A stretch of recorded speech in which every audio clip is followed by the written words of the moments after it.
Selamat datang di Ermo TV.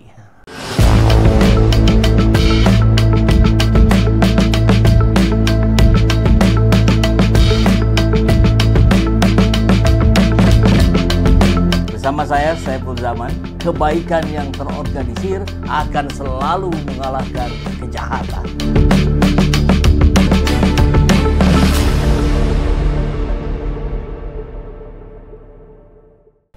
Kalau melihat proses dinamika hari ini yang cukup tajam lah gitu ya, apakah Pak Rizal sudah mulai cenderung ke salah satu bahwa ini adalah murni hukum yang sedang ditelusuri oleh Bareskrim atau ada pergeseran kekuatan politik yang mempengaruhi?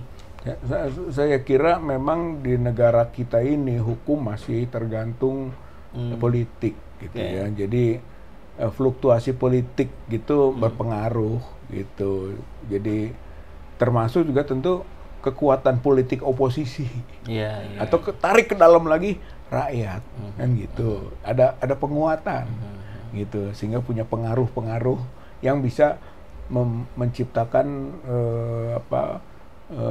pergeseran politik gitu. Bisa saja terjadi. Nah, Sebenarnya yang sedang kita harapkan tuntut itu adalah Pak Prabowo sebagai presiden baru kan gitu, yang melepaskan atau mendorong gitu kan proses ini berjalan fair. Sebetulnya yang kita butuhkan fairness-nya gitu. Jadi tidak lagi langsung ikut campur, menghalangi, melindungi gitu. Nah, itu yang kita harapkan, dan sudah diberi sinyal juga bahwa posisi Pak Jokowi khususnya dalam konteks ijazah ini rawan dan lemah. Kalau dilindungi, siapa yang melindunginya ikut lemah, seperti bersandar di batang yang tidak punya akar gitu. Sandarannya jatuh, ikut jatuh gitu. Jadi ini rasionalnya harus dipertimbangkan. Nah, yang menarik Pak Rizal, ini ada sebuah pandangan dari pengamat yang mengatakan ini justru sedang menunjukkan kehebatannya Jokowi dalam memaintenance isu agar Gibran tidak terlalu disorot, sehingga fokus publik ini ke Pak Jokowi. Dan ini kan sesuatu yang berhasil dikelola oleh Pak Jokowi bertahun-tahun. Ininya terus berkembang, isu ijazah palsunya, tapi namanya tetap ada di perbincangan publik. Bagaimana Pak Rizal melihat itu? Kita kan sudah melawan Jokowi bertahun-tahun juga, gitu kan, bukan hal yang baru. Udah membaca juga dari awalnya kuat, agak lemah, sampai ke ujungnya saya melihat nih lemah, gitu. Bahkan dikatakan sudah mendekati tamat. Artinya apa? Dia kalau mau melindungi Gibran, itu kan, Gibran itu akan jatuh dengan sendirinya begitu Jokowinya jatuh. Kan itu high risk gitu kan, mengalihkan perhatian ke Jokowi untuk melindungi Gibran gitu kan. Ternyata sekarang Gibran dihajar, Jokowi dibuat babak belur kan gitu. Ini nah jadi satu paket. Makanya tadi 15, 16, 17 gitu, 15, 16 soal ijazah gitu kan, dan skripsi. Taruhlah gambarannya 15 skripsi, 16 ijazah, 17 Gibran. Gitu. Kalau ditarik benang merahnya. Tarik benang merahnya. Gibran berhubungan dengan skripsi ijazah Jokowi gitu. Yaitu menyangkut dokumen otentik, baik pembuatan maupun penggunaan. Dan ancamannya kalau 263 itu 6 tahun, kalau 264 itu 7 tahun. Dan itu berarti Jokowi itu sudah bisa ditahan. Gitu. Dan dalam prosesnya harus berada dalam tahanan. Kalau tidak, dia akan lari atau dia akan menghilangkan bukti. Saya kira ini catatannya. Kemudian juga kemungkinan di pasal 266 KUHP soal menyuruh memasukkan keterangan palsu kepada akta otentik. Maka itu pun menjadi kemungkinan lain. Oleh karena itu dikepunglah berdasarkan aturan-aturan yang ada, dan semestinya Jokowi tidak bisa lepas dari kepungan pasal-pasal itu. Yang 266 berapa sanksinya? Yang 266 itu 6 tahun. 6 tahun. Ya. Sampai akhir mana kasus ijazah palsunya Jokowi? Nah, hari ini kita sesungguhnya ini tahap yang keempat. Karena tahap pertama tahun 2021, kemudian tahun 2022 sampai tahun 2023 itu tahap 2 dan 3. Tahap 2 terjadi di Pengadilan Negeri Solo lewat proses pidana sampai putusannya inkrah.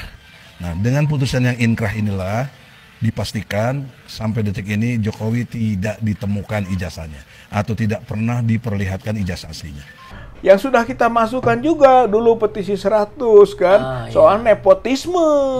Jadi nanti itu berlanjutnya dari Jokowi dulu ke Gibran ke nepotisme. Ada Iriana, ada Anwar Usman, ada Bobi, ada juga sampai nanti ke Kaesang gitu kan, akan terus merembek. Itu tahap berikutnya. Untuk diingatkan lagi ke publik, yang dilaporkan oleh petisi 100 itu tentang apa dan kemana, Pak? Ya itu nepotisme. Nepotisme itu delik gitu kan, delik nepotisme yang melanggar undang-undang KKN, itu pemerintahan yang bersih gitu kan, dari KKN itu pasal 22. Nepotisme gitu. Ada itu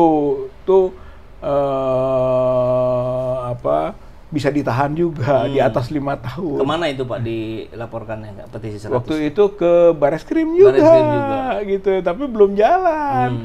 Ini mungkin tabungan. Ya. Tabungan. Yang ini bisa jadi bahan untuk yang nepotisme tadi. Jadi kalau sebenarnya masalah Jokowi ijazah ini pintu masuk untuk kemana-mana, termasuk ke korupsi, gitu kan, apa yang disebut oleh OCCRP soal korupsi, ya kan, ya kita akan mulai dari documentary corruption, korupsi dokumen, gitu kan, ke authority corruption sampai ke financially, gitu kan, sampai ke material korupsi. Itu dari dokumen dulu, dokumen berkuasa kemudian mencuri, gitu. Mulainya kan begitu. Itu korupsi. Belum nanti ke hak asasi. High Commission of Human Rights itu kan sudah menyatakan Indonesia pelanggar HAM. Di eranya Pak Jokowi. Di eranya Pak Jokowi, karena Jokowi cawe-cawe dan lolosnya Gibran. Itu bagian dari yang kita disebut pelanggaran HAM. Itu bayangkan, nanti masuk lagi soal HAM. Kan gitu, sampai ke kilometer 50, ke Kanjuruhan, ke tewasnya 800 petugas pemilu. Itu dibongkar lagi. Jadi kalau orang sekarang sangat mungkin. Jadi kalau ada orang teriak hukum mati, itu hukum maksimal. Kalau itu dikumulasikan, gitu, mulai dari penipuan publik melalui ijazah, gitu kan, sampai ke tadi korupsi, pelanggaran hak asasi, atau kebohongan-kebohongan lain. Kalau semuanya terbukti, kalau itu terbukti, maksimal itu. Makanya betul gitu kan, bahwa ini presiden yang terburuk dalam sejarah di Indonesia. Kalau kita tarik ke jangka pendek lagi, Pak Rizal, tadi kita sudah bicara harapan Bareskrim nih. Apakah Pak Rizal sekarang meyakini atau percaya bahwa penyidikannya akan dilakukan secara objektif dan profesional? Kemarin sebelum proses Bareskrim ini, atau awalnya Pak DHL sudah dipanggil, kita sudah masuk ke DPD kan. DPD maksudnya? Dewan Perwakilan Daerah Republik Indonesia. Untuk mengawal, gitu. Jadi proses ini sudah kita masukkan poin-poinnya. Bertemu Pak Tamsil Lindrung, Wakil Ketua DPD, ya kan. Beliau menjanjikan akan mensosialisasikan surat TPUA ini, gitu kan, ke berbagai anggota DPR lainnya, DPR, DPD, gitu kan, atau MPR. Bersambunglah dengan tuntutan pemakzulan Gibrannya oleh Purnawirawan, gitu. Jadi kelihatannya ini menjadi political sense baru, gitu. Termasuk khususnya yang menjadi concern TPUA ya ijazah palsu ini, gitu. Jadi pengawalan, gitu, pengawalan politik. Bahkan kalau perlu kita berusaha masuk ke DPR, gitu kan, supaya Komisi 3 bisa memanggil Jokowi langsung, gitu kan, atau memanggil Kapolri, gitu. Komisi 3 untuk hukum kan, gitu. Kapolri panggil. DPD juga janji kami akan panggil Kapolri katanya. Kalau nggak bisa ya nggak, memang kelemahannya nggak punya alat paksa itu DPD, tapi akan memanggil Kapolri untuk menanyakan proses-proses yang berjalan. Jadi katakan TPUA tidak hanya di satu alur, itu di berbagai dilakukan paralel pengawalan. Nah, belum rakyat masyarakat kan? Ya, melihat langsung perkembangannya. Nah, ini selain pengawalan tentu biasanya kan juga ada strategi lanjutan nih. Anggaplah katakanlah jika misalkan laporan itu ternyata tidak diproses lebih lanjut atau dihentikan, apakah TPUA ini sudah menyiapkan langkah hukum berikutnya? Ya jelas dong. Sudah. Kita bisa apa faktornya nanti kan, faktor Kapolri itu kan, ya berarti kita kan sama-sama bisa mendesak kan ganti Kapolri, kan begitu. Itu agenda-agenda yang menjadi tindak lanjut lah nanti gitu kan untuk hukum. Atau bisa juga sudah kita pakai lembaga-lembaga internasional.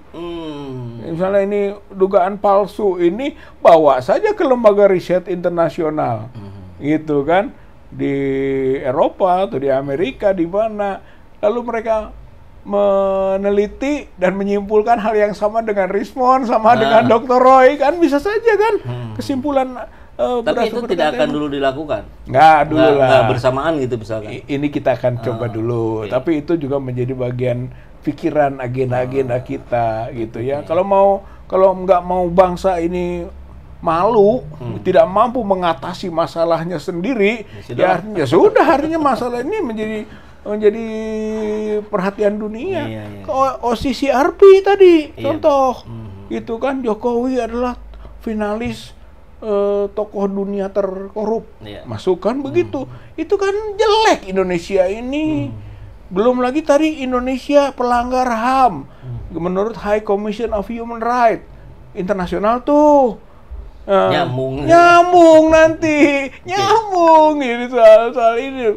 Sekarang soal kepalsuan dokumen, mungkin ada statement nanti dunia atau lembaga dunia makin hancur Indonesia, gitu. Ini tantangan buat para pemimpin bangsa kita yang sekarang sedang dipercaya, gitu kan, mau hancur negara ini oleh satu orang, gitu kan, atau kita biarkan setiap perilaku harus punya kepastian hukum, dan kalau dia melanggar hukum ada sanksi hukum, gitu, Kang Epul.